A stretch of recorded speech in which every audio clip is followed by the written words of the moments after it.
Thank you, Nick, for joining. So Nick is a little different in that he didn't really come to me with a question. He just emailed me about what he's doing, and he's buying book and music royalties. And I thought, that sounds really cool. Why don't we just bro down about that for a few minutes on my show? And he said, great. So welcome, Nick, to the Kerner office. Thanks for having me, Chris. I'm a big fan and yeah, excited to chat about some interesting investments today. All right. Me too. Thank you, by the way. And tell me approximately how many deals you've invested in so far. Let's see, probably done about 10 or so, and then hold about six or seven, both personally in between. We have a small little friends and family investment fund. Okay. And then what dollar amount are you investing in each of these on average?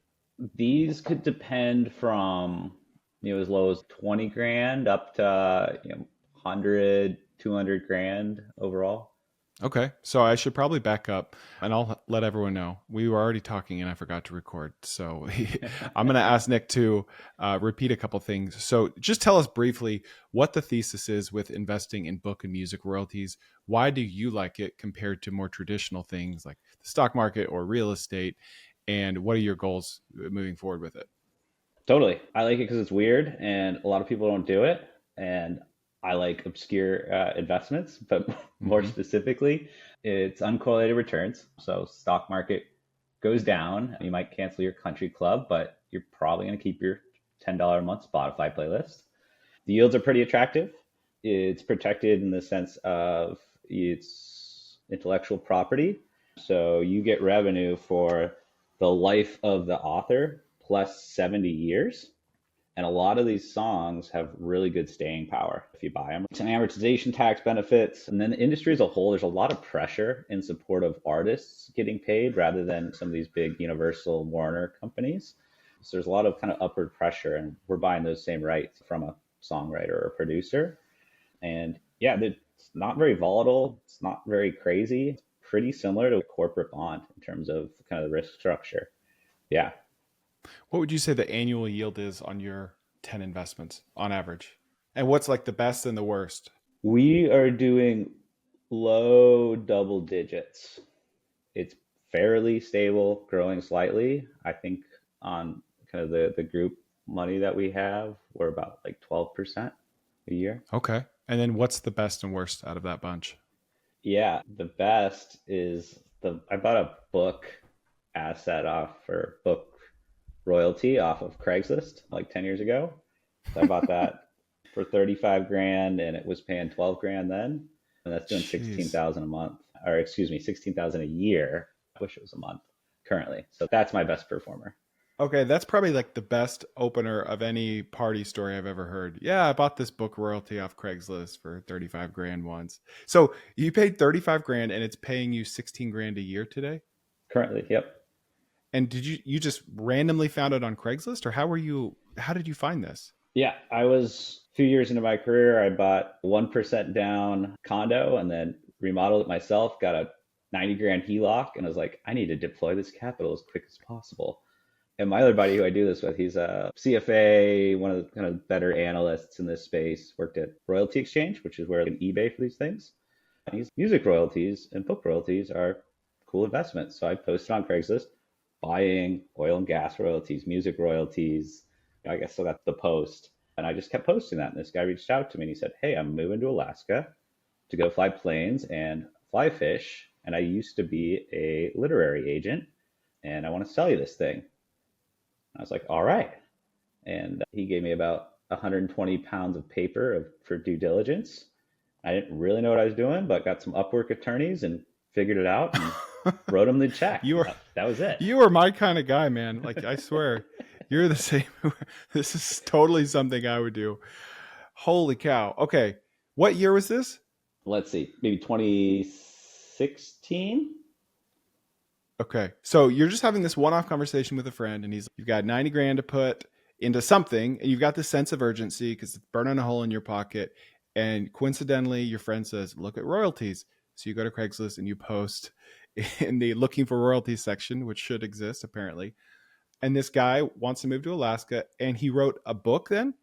No, so he was the agent for a Okay. best-selling author. So that author still puts out, it's CJ Box. So he does Western kind of crime books, and he puts a new book in the same series out. There's been a few TV series.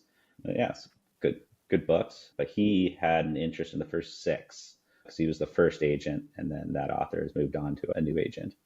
Okay, so now, so for these first 6 books, Yep. the original author gets nothing for them, correct? The author gets a considerably larger Or the chunk. agent? The first Okay. agent, yep, had a 7.5% interest in the net income of the books. And so he sold that 7.5% interest to me. So he doesn't receive anything. He got his check and he's fly fishing and flying around on a plane, which sounds awesome. Okay. All right. All right. Sorry. So he just needed to get liquid so he could go fly some planes. And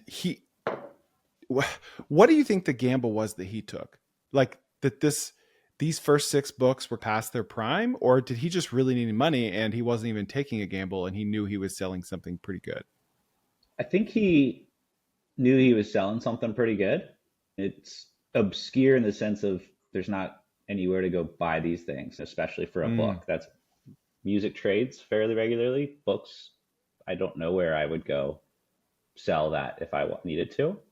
And he, I guess it's all checks. There's no direct deposit for this book stuff. So he's like, where I'm going, there is no mail. And I would have to fly hundreds of miles to go get the mail and deposit the check. that's so So that funny. was his main issue. You lucked out. So you lucked out. In a sense, you did because the fact that logistics even played a role in this is so funny. Like, how many places can one move to where there's no mail? you know?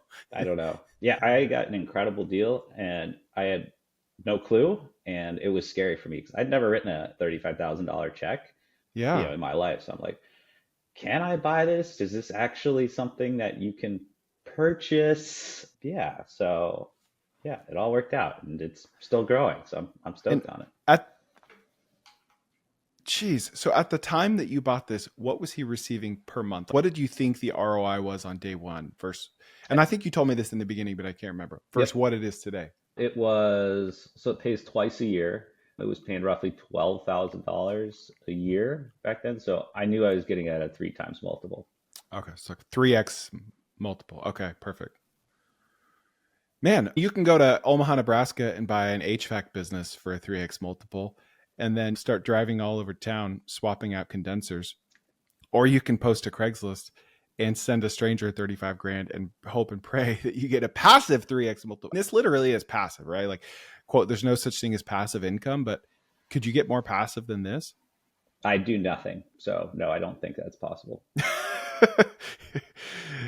Wow. Okay. So this kind of whet your appetite, and you're like, why even invest in other things if this exists? Yeah, more realistically, everything else you buy in this space is not as good as the first one. So the Sure. stuff we're buying now, a really attractive price might be five, six, seven times multiple. And for really high quality things, you're paying closer to eight, nine, 10. Hmm. So it's still attractive returns, but this isn't the go buy a business at three times and see 40, 50% IRR or Yeah. whatever. Now, what was the worst one that you've done so far?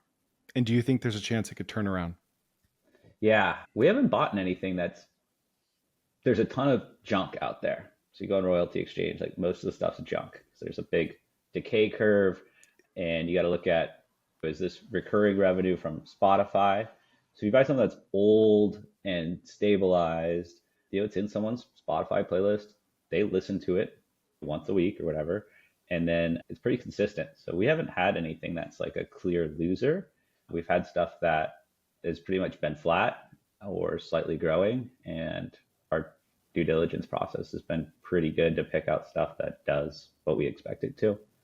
Um, Okay. And is Royalty Exchange the de facto place you shop for these nowadays? no, we go through brokers. We look on Royalty Exchange just because there's a lot of deal flow there, but stuff tends to be more expensive than we can get it off market, which Okay. off market is different in that sense. Yeah. Do you think there's a business opportunity here for someone to create a more streamlined marketplace? Or surely you've thought of opportunities to make this industry more efficient?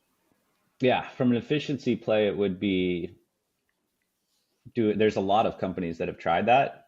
And I think the biggest thing, the challenge is the actual deal flow. in transacting these. Because once you say, hey, we got a deal, you have to go say, hey, I've got 1.5% interest in this song from a producer side and then a songwriter side. And then none of this stuff was ever made to change hands. So then you go to Warner, and it can be like a multi-month process to just say, hey, the ownership has changed. So yeah, there's some models out there of crowd vesting and exchanges. I don't know what I would do. I would probably just raise a bunch of money and then go allocate it and go with a fund model. I feel. Do you ever study the Lindy effect or think about that? Are you familiar with the Lindy effect? Give me the. So the Lindy effect is basically the principle that however long something has been around is as likely as it's going to be around in the future. So if you buy an HVAC business in Omaha that's been around for 50 years, statistically speaking, it will be around for at least another 50 years. Okay, sure. Which a 2-month old startup statistically has 2 more months. Right? All right, cool.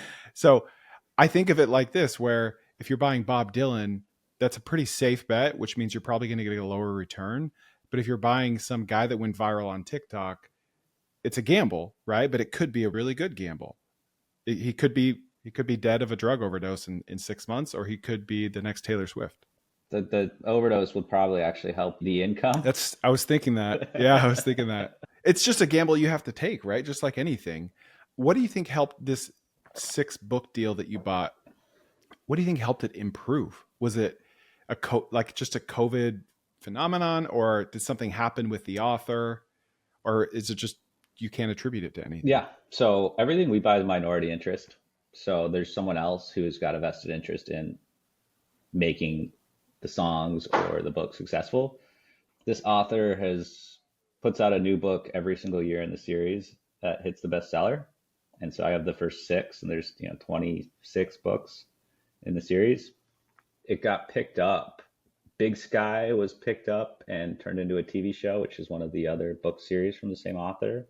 And then there was also a TV series called Joe Pickett, which is the name of this series. So that got a lot of interest in it. Between the new books and the TV shows, that's been a consistent bump up. So that's where I would attribute the success of the book deal.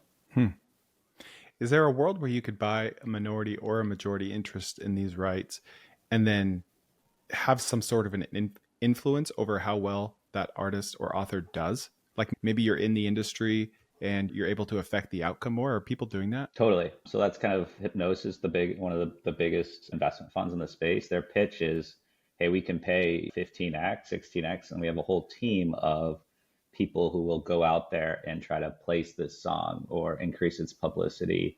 And that's their strategy. And it probably hasn't worked out as well as they thought it would, at least how the numbers show.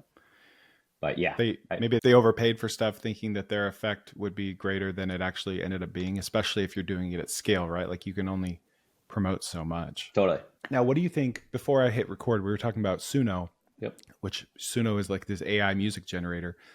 Do you think that plays into this at all? I'm sick of hearing people say, oh, AI is going to disrupt this and that. And then we learn actually like people are pretty important and AI can disrupt a lot. But I think that I look at it like self-driving cars. There's that last 5% will take as long as the first 95% did to disrupt. So on one hand, it's what is AI going to do to all these rights if you can replace Taylor Swift with a click of a button? But the other hand, it's how easy will that be? What are your thoughts on that? I'm with you. Just like ChatGPT now, of the quality of writing is not there.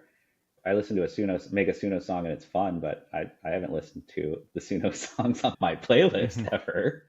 I think it's night and day difference between a quality produced song with someone who's experienced and good background singers and good producer versus, hey, the computer's going to go make some of the stuff. I think it's wildly powerful, but I think we've got a long time until we see stuff that's like actually on par with high quality music today. Yeah. When I first discovered Suno, I couldn't sleep that night, not because of Suno, but so I stayed up. I came here in my office and I pulled out my MacBook and I'm like, all right, how can you use this to go viral on Spotify? And I went down this rabbit hole and I found all these articles about people that had been doing this and trying this for months now. And some with some success, right? There has been some success, and Suno gives you all the rights. Like you could make a hit on Suno legally and upload it to Spotify and make a lot of money on it.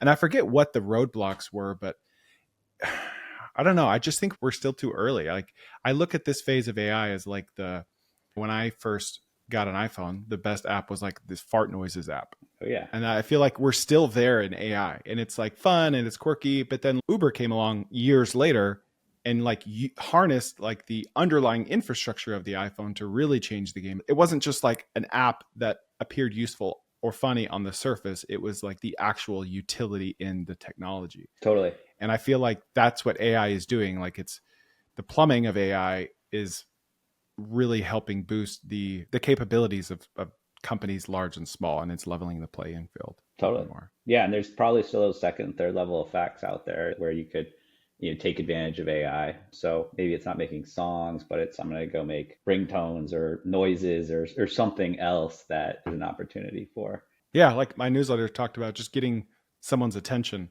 with a custom Suno song. It's just like replacing a quirky subject line of an email. And you're not going to sell them the song. Maybe you do.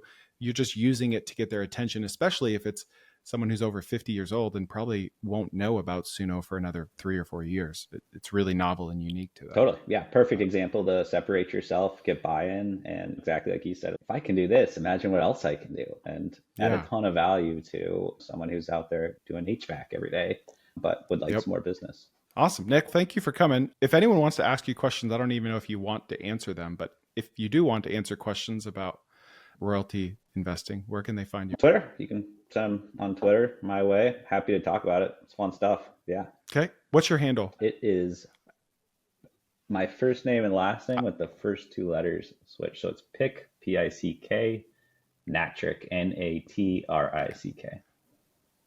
Okay. And we'll link to it in the show notes as well. Cool. Thanks, Chris. Appreciate everything you do. Yeah. Keep up the awesome content. Thank you. Thank you, Nick. I appreciate it. Have a good day. Cheers.